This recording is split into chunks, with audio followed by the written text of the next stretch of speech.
Hello and welcome to the Horizon League One Team Series, part two of this summer, sort of talking through all of the things that have really captured our attention and across the Horizon League has really led to some thoughtful discussions and most importantly, some real thought about how things are going to be moving forward and progressing towards the fall. And obviously the biggest talking point has been around the COVID-19 outbreak, what sort of put everybody on hold back in mid-March, and now where things sort of stand moving forward. I'm Will Haskett, happy to be moderating this series. And this particular installment, we're going to deal with not just the reaction to what the last several months have been like in reaction to this pandemic, but also to what the student athlete and all of our athletic populations can and should be doing to cope with the anxiety that we all face in one way, shape, or form with the reaction to it and the uncertainty of our future around it. So with that, I'd like to introduce our panel, which again, thanks so much to the Horizon League for putting on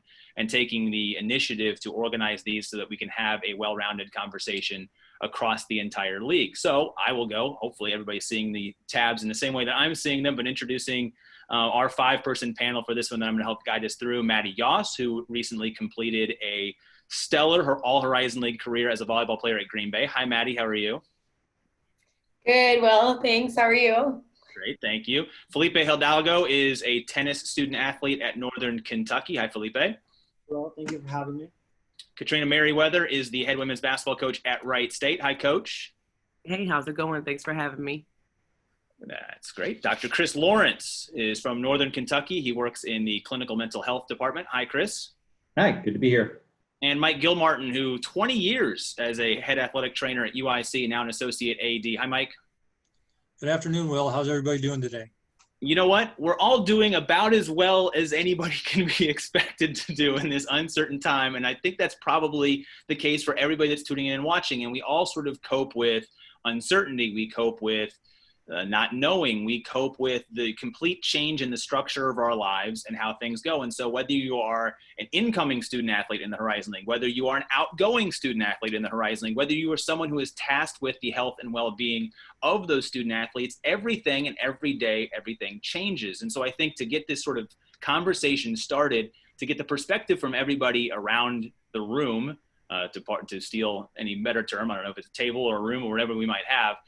Maddie, you've had such a great experience at Green Bay, and obviously you're sort of trying to pass on your leadership to the athletes that are coming behind you, and then still talking with your fellow seniors who are trying to figure out what life is going to look like beyond college. What have those conversations been like in terms of just how crazy the world has been and the unknown moving forward?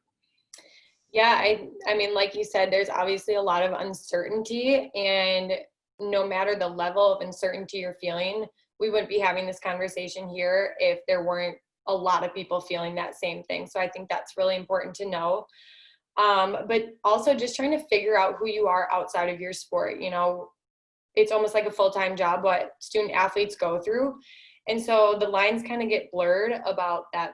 That kind of becomes who you are, but it's really just something you do. And so I think this is a great time to step back and think about who am I outside my sport and really think about it and answer that to yourself. You know, that's a great point. I mean, I think for the first time, a lot of people are taking that step back and sort of understanding the broader and bigger picture of the things that are most important to them and assessing that value structure as it pertains to their job, or if you're a student athlete, how you fit into the role of it. Felipe, you still have a year ahead of you at Northern Kentucky. You were literally pulled off the court, it felt like, this past season. What conversations with your teammates, what has that been like? Well, I think COVID-19 has definitely brought like a lot of uncertainty, as Maddie and everyone has said, and a lot of questions that frankly nobody really has the answer to. You know, it's bringing a lot of stress and everything that comes along with that. And, you know, right now the main focus is, will we be able to go back to training, to competition, and how is that going to look like, and what steps are going to be taken? And with so much information out there, I think the best way to you know, like lessen the stress is definitely to, you know, double, triple check every information that you're taking in and really just listen to your own athletic department. Basically because, you know, every university, every institution is going to have, you know, different guidelines because they are in different states.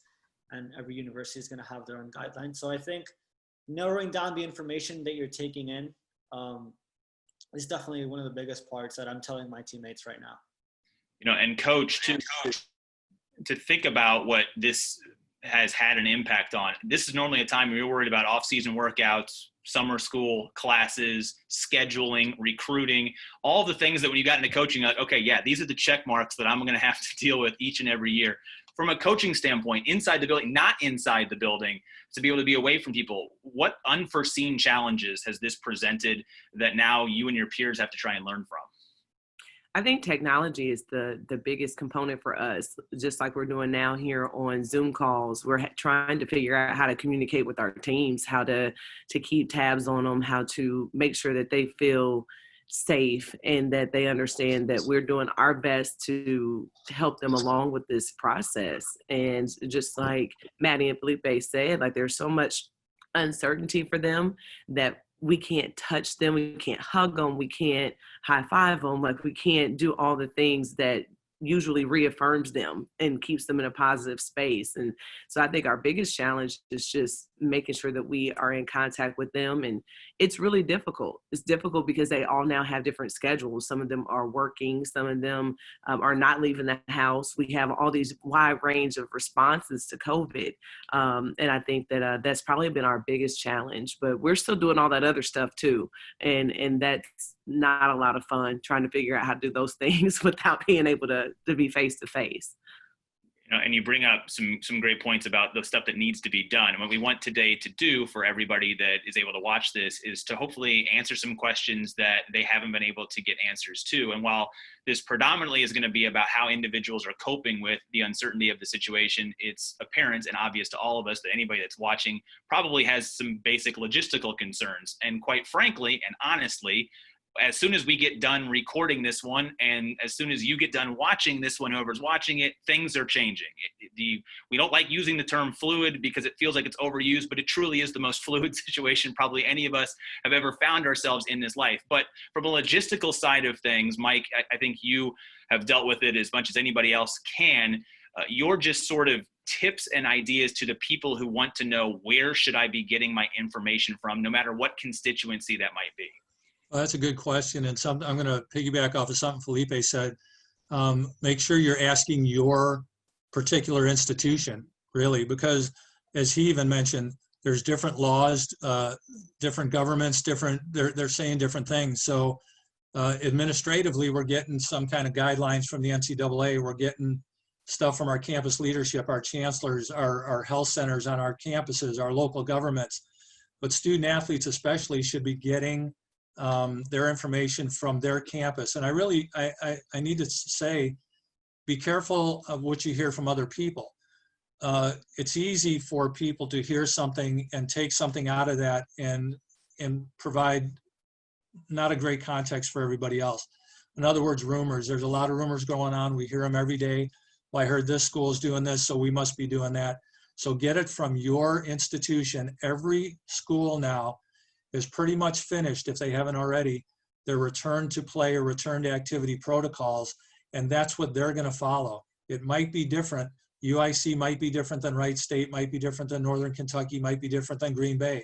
Little tweaks, but there might be some differences. So we really have to be aware of that and get all your information from a reliable source, and that's going to be your administration and your administration only. And coach, to that point, I think when people within teams and even departments and outside with the parents you're probably dealing with and your student athletes, I think a lot of folks who aren't familiar with the organizational structure of an athletic department or institution, they're immediately going to look to you as a coach, as the face of a particular program, to get information. How concerned are you with making sure that your student athletes are getting that proper information channel? And how many concerns are there for where else they could be getting their information from during this time?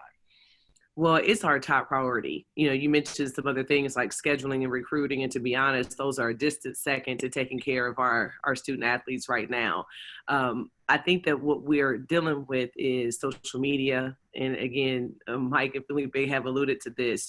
There's everyone having conversations because of social media. Student athletes from all over the country know each other. So back in my day, dating myself, we only knew the people that we were in our region. So I didn't know anyone who went to USC. I didn't know anyone who went to University of Florida. And if so, we didn't talk because those calling cards were really expensive back then. And I think that that's probably the biggest struggle, is that they are on the phone and they are texting and they are talking to each other about what's going on. And it just raises questions. And our biggest concern is to try not to put them on this emotional roller coaster, of, hey, I think we're going to be able to come back on this date, only for the NCAA or for the state or for our institution or for the league to come back and say, I don't think we're ready to do that yet. And the last thing that we want to do is drag them back and forth. And I think that that's probably what our biggest concern is an institution, as a league, again, as a sport, is how are we going to keep them as concentrated and with the most important communication, but not increase the anxiety. And I think that we're working through that, and hopefully student athletes realize we're working really hard, even if they do feel a little bit of stress behind that. And I think that's a perfect segue in all of this too, is that, yes, so anybody that's watching, find out where that information source needs to be. Identify where that place is that you need to be checking in with to understand what now and the future sort of looks like. But more importantly, from a mental health standpoint, Chris, when you look at this situation, how important is having that that rock or that source of information to lean on when the noise all around you could really be driving a lot of this anxiety in the first place? Oh, it's exceptionally important. COVID has really thrown routines or disrupted routines. And in the process, it's just pushed a whole lot of uncertainty into our lives. And when people are thrown into chaos, when they feel like they're lost or floundering, they often look for a solid object or a rock, like you said, something they can really use to ground themselves. It's kind of like, say you fell off a cruise ship, you're out in the water and you're thrashing about like desperate for help. Somebody sees you flailing about there like a maniac and they throw you one of those big round life preservers. Imagine what it would feel like to be able to reach out and grab onto that, the sense of relief that it might bring. That's what having a centralized source of information can feel like. It can be solid, it can be steadying for student athletes. Physiological safety needs, those things are essential and foundational. And knowing that you can go to one place and receive reliable reassurance that those needs are going to be met, that'll go a long way toward creating the sort of peace of mind one needs to go about like the tasks of daily life.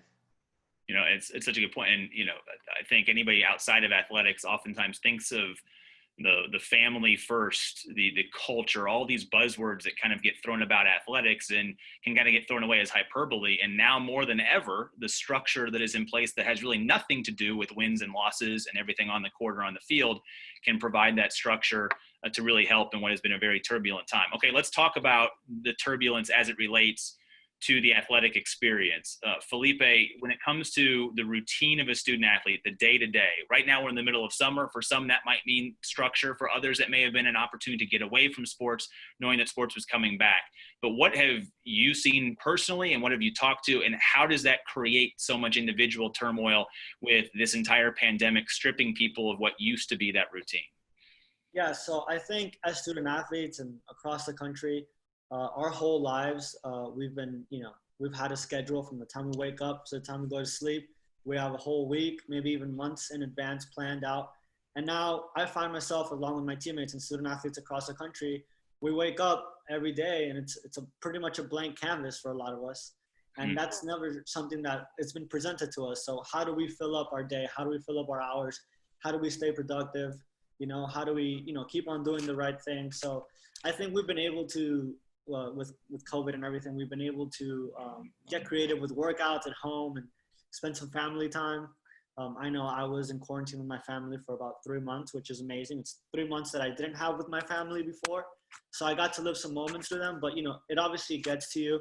And with parks and gyms being closed, we're used to, whenever we're stressed or we're emotionally distressed, we just go to a gym, we work out, we release all this energy. And that was even taken away from us. So I think the routine, we definitely have to find new hobbies. And I think in the position that Maddie is in right now, and she talked about like finding yourself, because a lot of us, almost our whole identity is our sport because we dedicate so much time to it. And our glimpse, it's always very tough transitioning from a student athlete after college, since when our sport is taken away from us.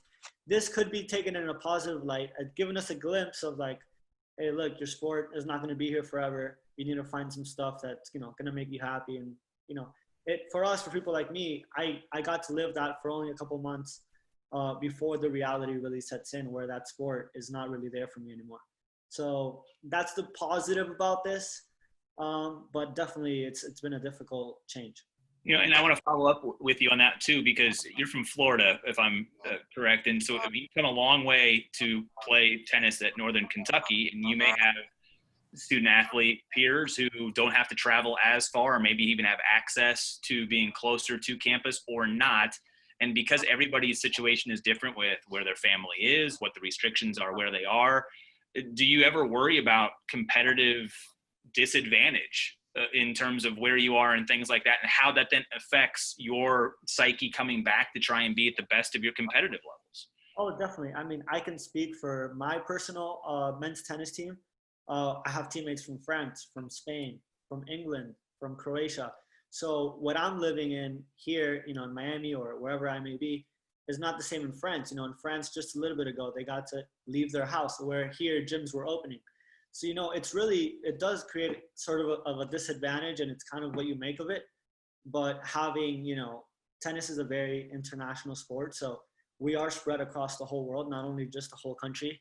So this impacts us in a greater way. And I think all coaches and administrators are trying right now to figure out how they can help to rebuild that routine, whatever that day-to-day sort of schedule looks like, and have to adapt that to each individual athlete's needs. So Chris, if there are people who are watching that say, we don't know how to rebuild that routine, whether it's in my life, in the life of my child, and in the life of my student athletes, what are some sort of tools to try and create routine in a world that has none of it, because there is no control structure like there would typically be on campus? The first one that would jump out is your cell phone or your computer. Whatever your preferred calendar app is, open that up, flip back a few months to see what a normal week actually consisted of before this started. And then I would recommend asking yourself 4 questions. What time would I have gotten up? What time, or in what time range, would I have gone to sleep? When would I have stopped to eat? And when was my me time?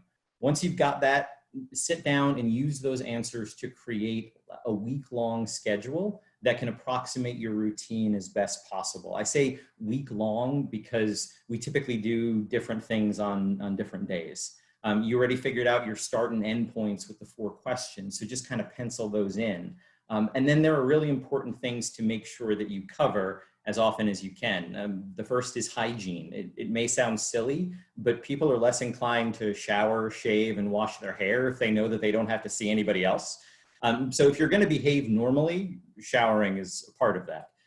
Getting dressed. Pajamas are great, but you probably didn't walk around campus in a robe. So putting on clothes can really make the difference. It snaps you out of the sort of lounging mentality and gives you a reason to do laundry, which brings us to the next thing to put on your schedule: productive activities. Felipe mentioned that he was able to work out. Make your bed every day, clean, do laundry, cook, do work for summer classes if you're taking them, go to your summer job if you have one, go grocery shopping. Anything that you can put on your schedule that helps you feel responsible and accomplished is good for your well-being. You want to balance those out with opportunities for entertainment. What I would recommend, though, if you're going to do that, when you need to get something done, try to avoid doing things immediately beforehand that you do for fun.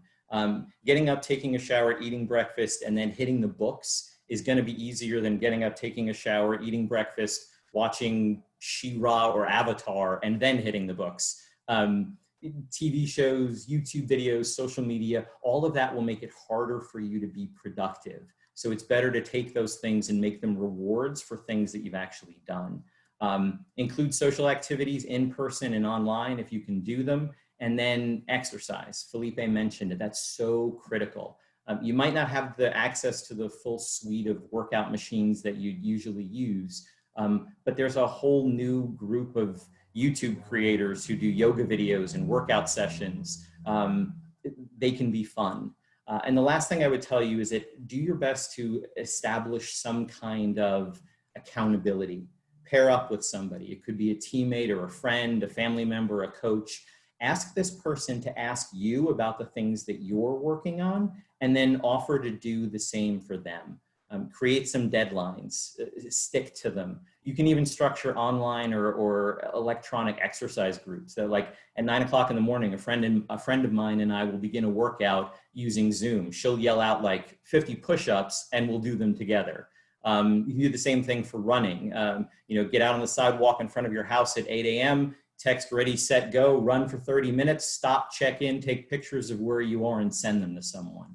If you're able to reflect, make a schedule and establish some kind of accountability measure, you may be able to reintroduce sort of a sense of routine.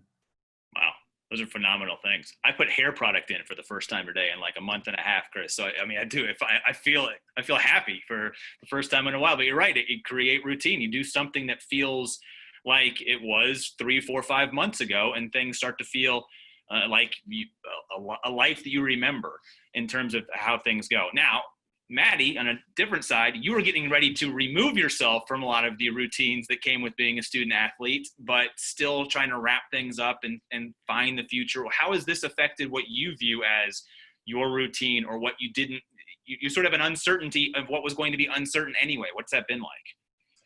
Yeah, so I think, as it was touched on before, finding a routine that is good for me. So waking up, working out before I go do other things in my day.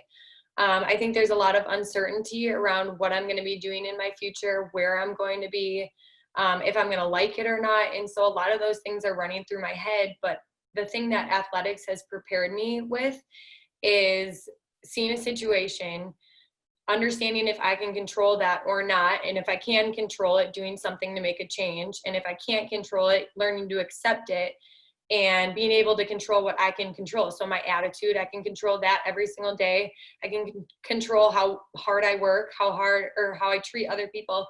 So there are a lot of things I think that I've found during this uncertain time that I'm still able to control. And I think that's offered me some sort of balance in my life with all this uncertainty.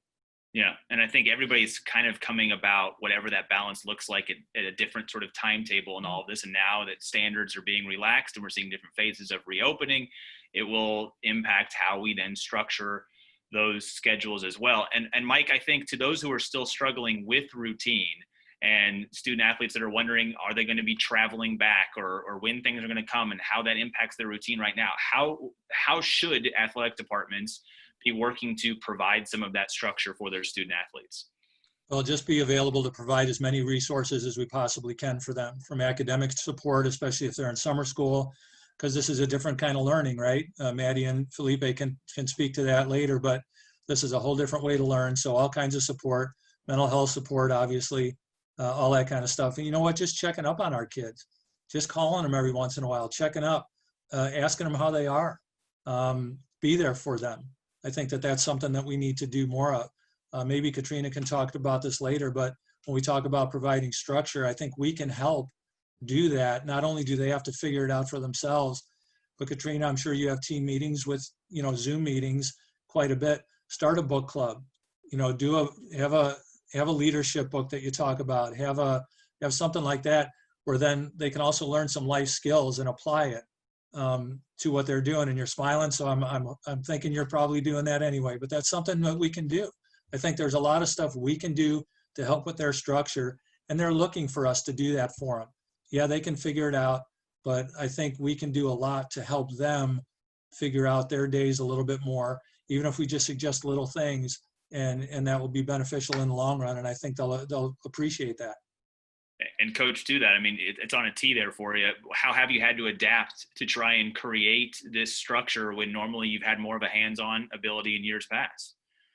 Well, I'll tell you that for us, because the environment and everyone's program is ran differently, but we have a extremely warm and fuzzy, all embracive, you're smart, you're beautiful, you're all these things type of place. And I think that that's one thing that has really helped us is it's not very different than how we've been the entire time.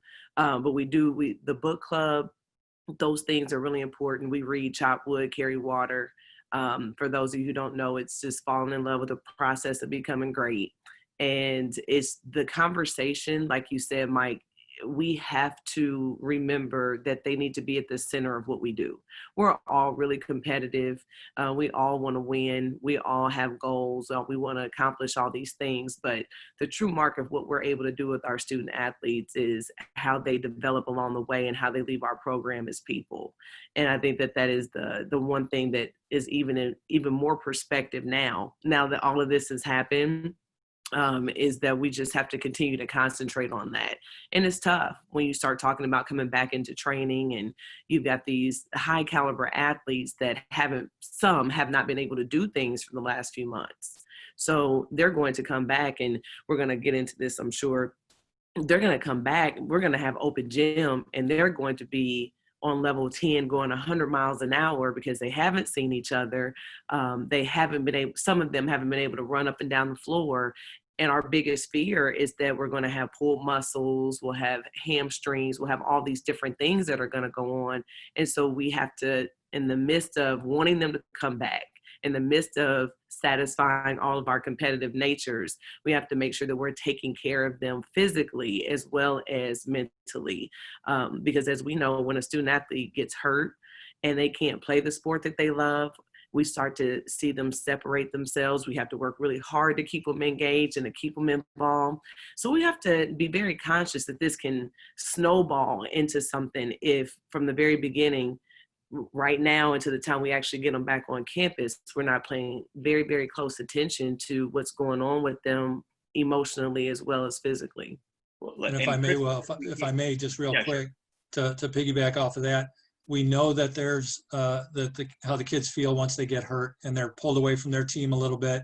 Maddie and Felipe, I'm sure you've experienced that, but still they can have interaction with their teammates.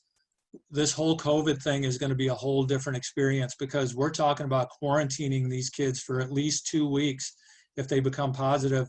And quarantining means you can't see anybody. You're stuck in your room. We're going to deliver your food. You're not leaving your room except maybe to go to the bathroom. And that's it. And that's a whole nother level of support we need to give our kids, mental health support, because this is something, I'm sure there's anxiety over this when it happens. We know it's going to happen, but to who, we don't know. And that's something that we really need to plan for as well.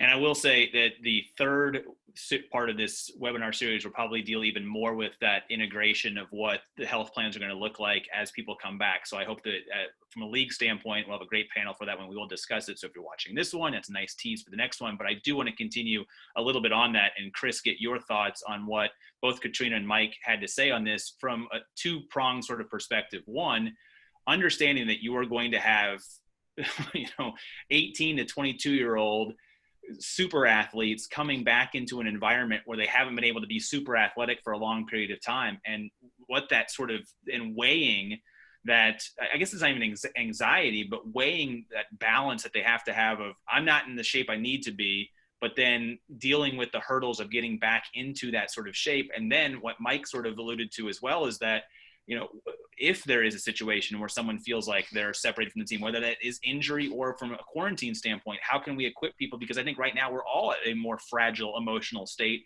than we ever would have been in before.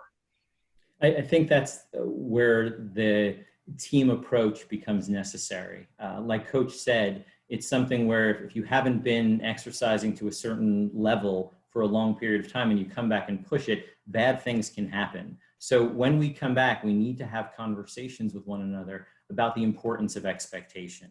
This is going to be something that we're going to have to build to. If you rush it, bad things are likely to happen, and then you're going to be on the flip side of things when everyone else is going to get to compete, and you're going to be going through that process of rehab. So it's difficult to ask people to exercise patience, but I think that if the last 3 or 4 months have taught us anything, it's that we're better at being patient than we actually think we are. So the desire is going to be there. It's kind of like your birthday and you see that big mound of presents and you just want to dive in. You got to slow it down a little bit, take it step by step, and you're more likely to get the results if you can demonstrate a bit of that patience early on. Yeah, that makes a lot of sense. And Coach, I want to just follow up to all of that. Have you had any situations where you've had to adapt what you would normally do because individually one player is dealing with it differently, to the point where it's like most of the time it's that family, it's everybody's all in, but everybody's sort of there and together? And what have you learned about yourself, about your program, about how you try to apply things in your program because you recognize that maybe one player here or one player there is really coping with this differently than everybody else? Yeah, I think that people who have bigger families, that have homes with big yards and basketball courts in the back, or or a pool. I think people who are in a position to be very, very active, are handling this time a little differently. Like Felipe mentioned, he was really excited to be with his family.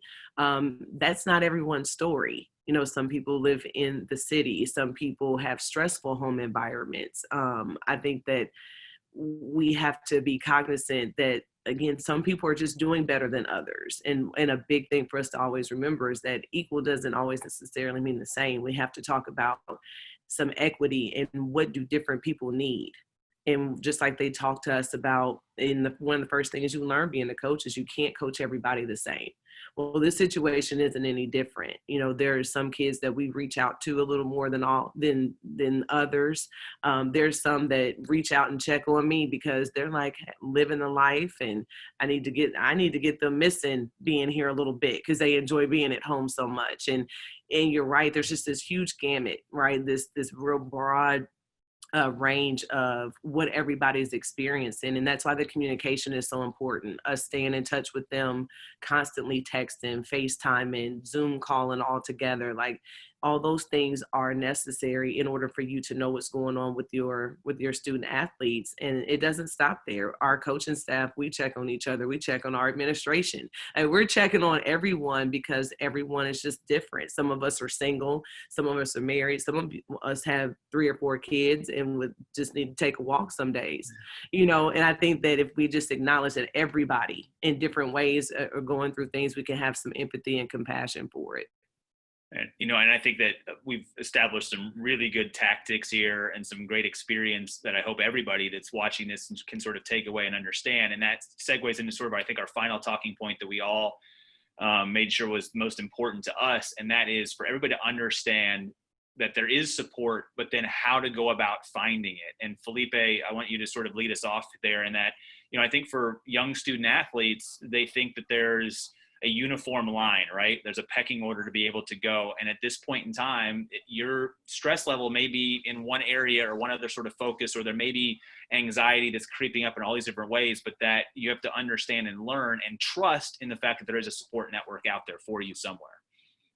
Yeah, definitely. I think now more than ever, like knowing, finding that's someone in your athletic department where you really trust. And, if you're going through something or your teammate is going through something, you have to know that either you reach out to them, and if they can't help you as you need it to be helped, they will definitely know someone who will want to help you and who can help you. And I think using the mental health resources, I think every athletic department and an institution is emphasizing this in this trying times, and being there for your teammate. I've had to use the mental health resources before, and I knew I didn't know how to find it. And I went through, another source, but through the athletic department, which wasn't the most conventional way. Most people think it's just, okay, let's go to your coach. But maybe I wasn't as comfortable in that moment to speak with that specific person. So they helped me find the correct help and got me good. But like the main thing is you need to be there for your teammates as well, because just as you don't know, your teammates don't know as well. So I've had teammates come up to me since they know I went through it. They said, what did you do? Because I don't know how to take the first step. So being there for your teammates and having that knowledge for your teammates as well Because if a teammate comes up to you, hey, look, I'm struggling, what do I do? And you answer back with, I don't know, then it just becomes a circle, and they feel a little more helpless. I feel like every person in every athletic department, like student athletes are their main concern, and our well-being. Doesn't matter if they're your coach, if they're another team's coach, if they are just a friend, or even the athletic director. I think everyone, we are their main concern, and our well-being is what, it's part of their job, and it's why they work in college athletics. So I think, knowing your mental health and developing relationships within your athletic department is imperative during this time. And coach, to that point, and understanding that there may be outlets that are better suited to handle with students, but then also understanding that you mentioned earlier, members of your staff are stressed. You yourself are sort of stressed. How do you create that map, that sort of walking point to directing people to support? Because there are so many different avenues, but that's what the department's there to do.